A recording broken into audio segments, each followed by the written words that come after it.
Boa noite, bem-vindos ao Evangelho de hoje. Que Jesus esteja connosco e os seus mensageiros igualmente. Vamos cantar uma canção.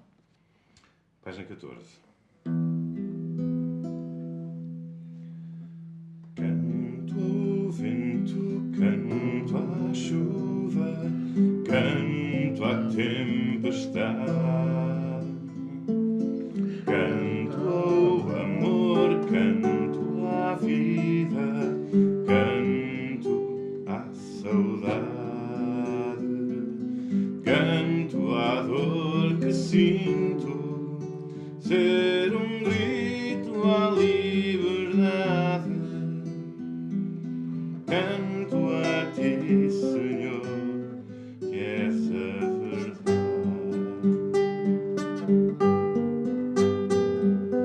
Olho a brisa, olho o mar e olho a multidão.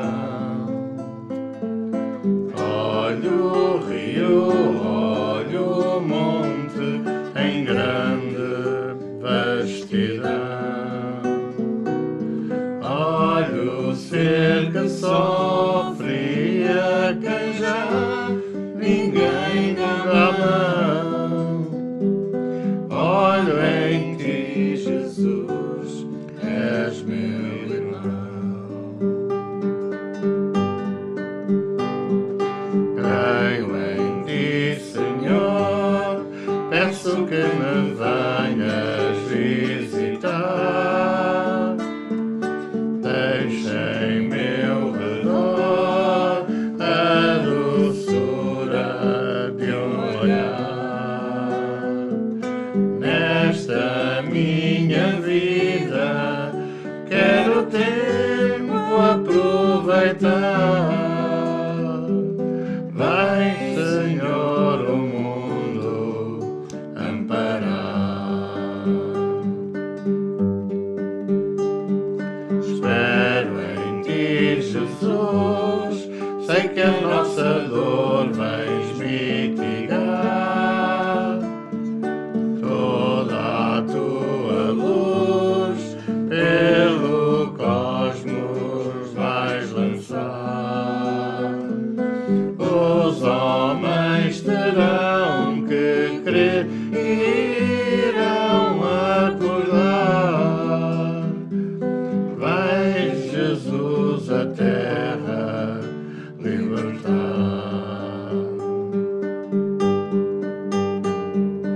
Canto ao vento, canto à chuva, canto à tempestade,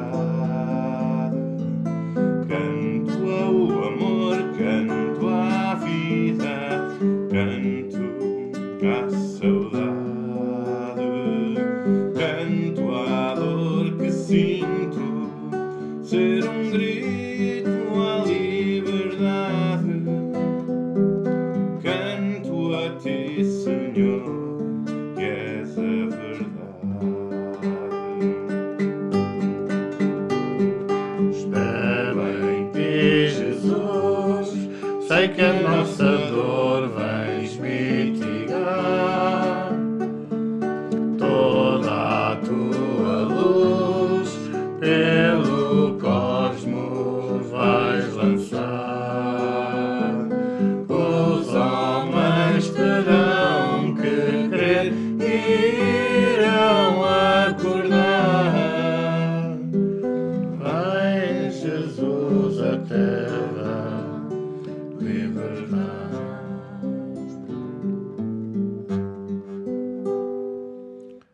Senhor Jesus, te pedimos hoje, uma vez mais, que estejam connosco, ou possam estar connosco os nossos familiares encarnados, os nossos amigos, os nossos protetores, e que nós possamos em conjunto vibrar para que eles se harmonizem as nossas mentes e o nosso ambiente familiar. Seja connosco e nos abençoe o nosso Evangelho de hoje.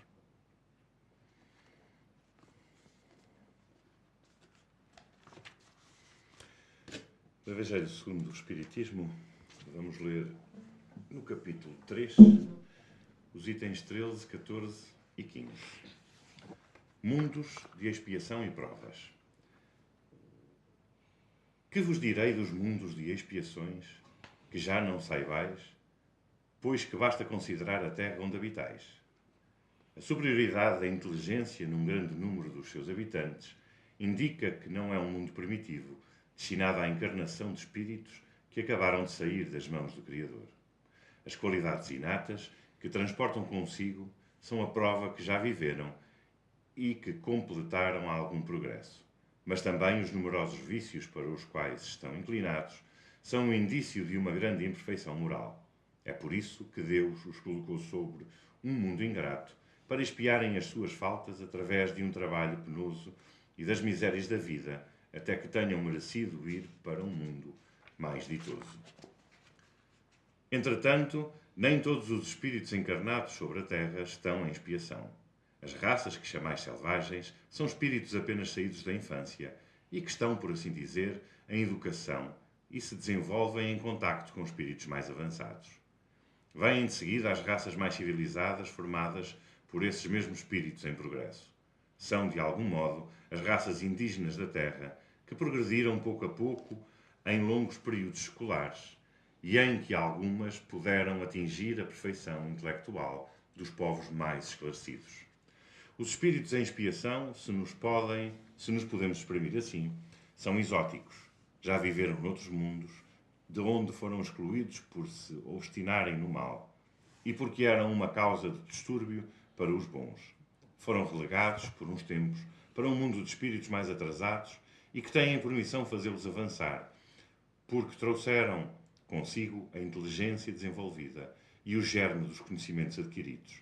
É por isso que os espíritos castigados se encontram no meio das raças mais inteligentes. São também eles que passam pelas misérias da vida, onde sofrem mais amargura, porque há neles mais sensibilidade, tendo, portanto, mais contrariedades e desgostos do que as raças primitivas, cujo senso moral é mais rude. A Terra fornece, então, um dos tipos de mundos expiatórios em que as variedades são infinitas, mas que tem como caráter comum servir de local de exílio aos espíritos rebeldes à lei de Deus. Aí esses espíritos têm, por sua vez, que lutar contra a perversidade dos homens e contra a inclemência da natureza. Trabalho duplamente árduo que desenvolve ao mesmo tempo as qualidades do coração e da inteligência. É assim que Deus, na sua bondade, faz que o próprio castigo se torne proveitoso para o progresso do espírito. Santo Agostinho, Paris, 1862. Do livro Vem Comigo, vamos ler a mensagem Materialismo. Num dos episódios mais significativos da passagem de Jesus na Terra, a moeda serviu para marcar a grande transição da evolução humana. Tão logo os aproveitadores hipócritas encontraram a oportunidade, apagaram a grande lição para darem primazia às coisas de César e mudarem o rumo da mensagem de Boa Nova. Vigia a tua conduta face aos bens perecíveis da terra. Dia virá que não sabes quando, que terás de defrontar com a tua consciência e relacionar os bens que juntaste, bens do espírito, que são os que te acompanharão na grande viagem para o Pai. Se é certo que também precisas de vencer, face à administração dos bens terrenos que te foram concedidos, não esqueças que em tudo é preciso equilíbrio e, embora tenhas de responder perante a dilapidação do que amealhaste, forçoso será que te reencontres com aqueles que te irão fazer falta no amanhã. És espírito preso à matéria, mas dia virá que precisarás de dela estás liberto, e esse dia pode chegar em breve. Continuamos nesta reflexão sobre várias moradas da casa do Pai, naturalmente, sobre a evolução a caminho da perfeição, certamente. É bom notar aqui na leitura do nosso Evangelho que nos é chamada a atenção para os vários planos de evolução da própria Terra e nos sinalizam a presença de espíritos no estado primitivo. Naturalmente que, se não houvesse alunos, os professores eram dispensáveis e, portanto, só se justifica a existência de professores havendo alunos a quem ensina.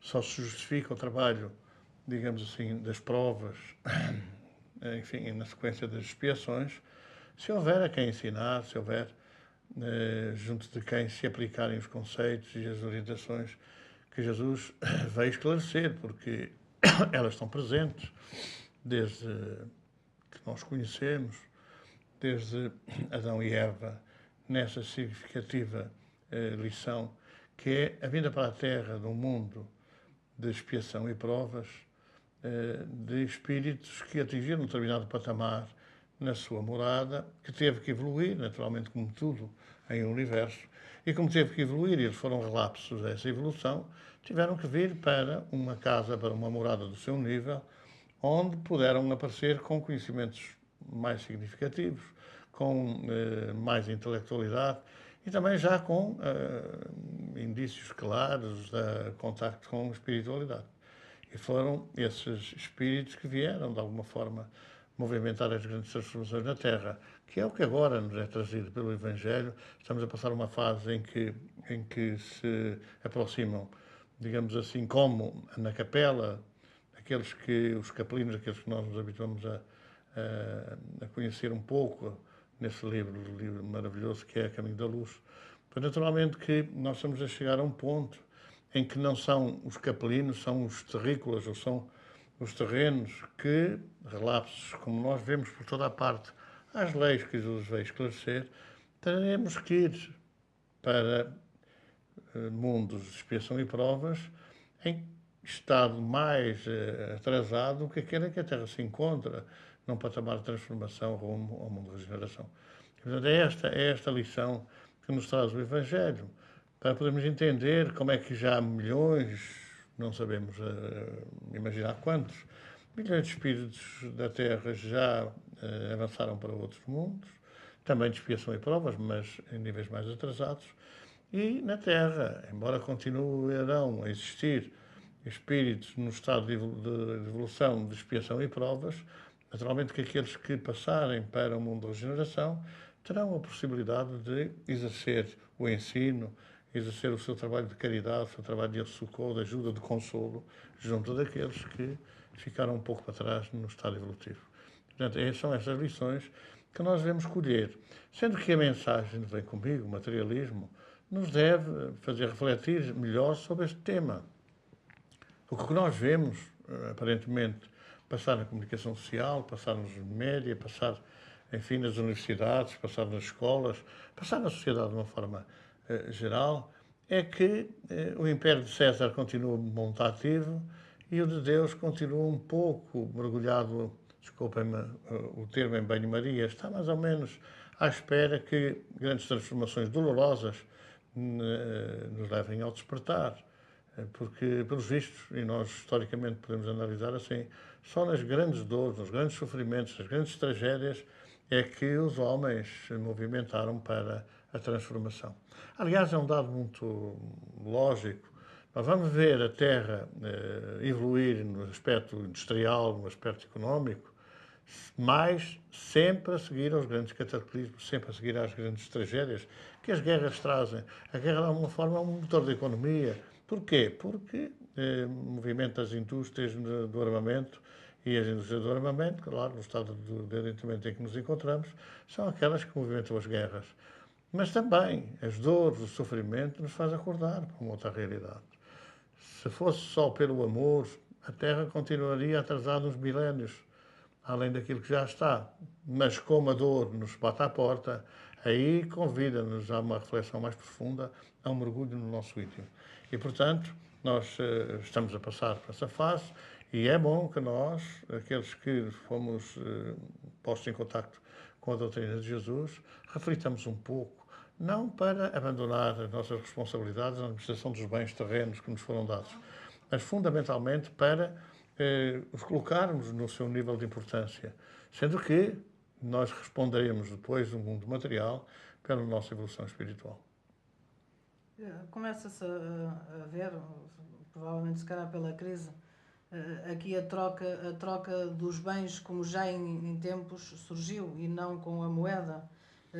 Será que estamos a voltar a essa fase das pessoas não tendo o dinheiro, portanto, a parte de César fazer a troca só material dos Não, bens em si? a questão, por exemplo, vamos supor, agora vamos falar naquilo que está a ocorrer agora, naquilo que é designado na comunicação social pela feira mais antiga da Península Ibérica, a Feira de São Mateus. A Feira de São Mateus começou 600 e muitos anos e, na nossa cidade, ela desdobrava-se em várias praças. É claro que eram épocas difíceis, eram épocas tremendas, na sequência da Guerra de Independência, na sequência da grande revolução que houve na fidalguia, que houve na nobreza em Portugal, as grandes alterações nas classes sociais que havia. E nessa época, com certeza que cada praça representava um tipo de comercial, não é? Tínhamos a Praça da Erva, onde as pessoas traziam, enfim, a erva que cortavam para alimentar o gado, ou tínhamos a Praça dos Artesanatos, quer dizer, havia várias praças, não era tudo junto, várias praças dentro da cidade, em que essas trocas se davam, mas era uma época de grande carência social. Não podemos dizer que o Estado tivesse dinheiro para pagar aos funcionários públicos, porque nessa altura o número de funcionários, o número restrito e reduzido. Nessa altura é que não havia, realmente não havia, as trocas tinha a ser aquilo que era importante para as pessoas buscarem o seu alimento, hoje as necessidades de primeira grandeza ou de primeira preocupação. Hoje o que nós estamos a assistir, de alguma forma, é um comércio de solidariedade. Mas nem de longe nem de perto tem nada a ver com esses procedimentos antigos. É um recurso e naturalmente, poderá estar a aumentar, mas no nosso entendimento ele é mais direcionado para a solidariedade, para, digamos assim, uma forma mais espiritualizante de ver a vida social. Embora, se formos ao fundo da questão e se formos analisar quais as intenções com que as pessoas aparecem a fazer as trocas, se calhar é mais por interesses materiais que propriamente por outros interesses. E as pessoas, tudo que é velharias têm em casa que já não servem, vêm e, naturalmente, há pessoas que gostam com as coisas antigas, ficam e têm outras coisas que trocam. Mas não é a mesma situação. Quer dizer, as causas que levavam a esse comércio de trocas antigamente são diversas daquelas causas que hoje se nos apresentam. Vamos então, chegou a hora de nós mostrarmos essa solidariedade. E por que não também analisar essas trocas vibratórias que nós fazemos uns com os outros, de lar em lar, uma quadrícula maravilhosa que é capaz de poder encontrar no caminho desarmonias, desentendimentos, e que só uma compreensão muito profunda daquilo que é a transmissão do pensamento, moldada pelo amor, moldada pela caridade, poderá fazer-nos imaginar o que é que poderíamos conseguir se fôssemos mais unidos, se fôssemos mais cristãos.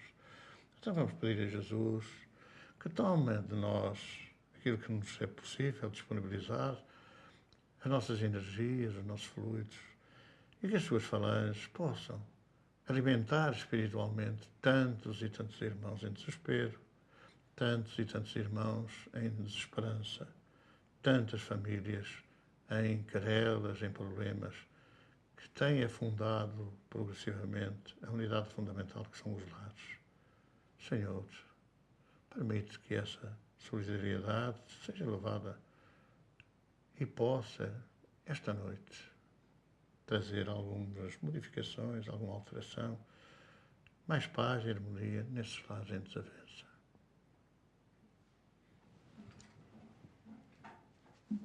Página 12.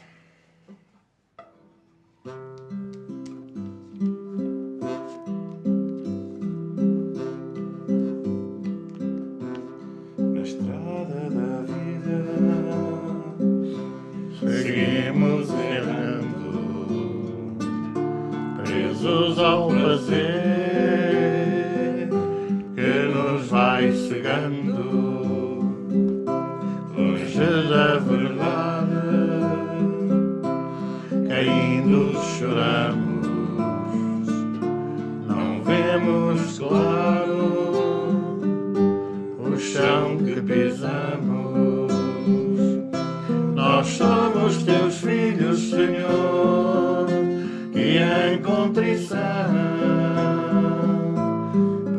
Pedimos-te amor, pedimos perdão. Queremos vencer, Senhor, a paz a espalhar, como peregrinos, para ti caminhar, na grande subida que a ti conduz. Vemos nosso irmão caído sem luz, queremos levantá-lo, ajudar sua cruz, ensiná-lo a amar como fez Jesus. Nós somos teus filhos, Senhor, e em contrição pedimos-te amor, pedimos perdão. Queremos vencer, Senhor, a paz espalhar, como peregrinos, para ti caminhar. É longa a jornada, muitos os tormentos, difícil esquecer, calar os lamentos. Estamos tentando mudar de conduta, limar os defeitos, vencer nossa luta. Nós somos teus filhos, Senhor, e em contrição pedimos-te amor, pedimos perdão. Queremos vencer, Senhor, a paz espalhar, como peregrinos, para ti caminhar.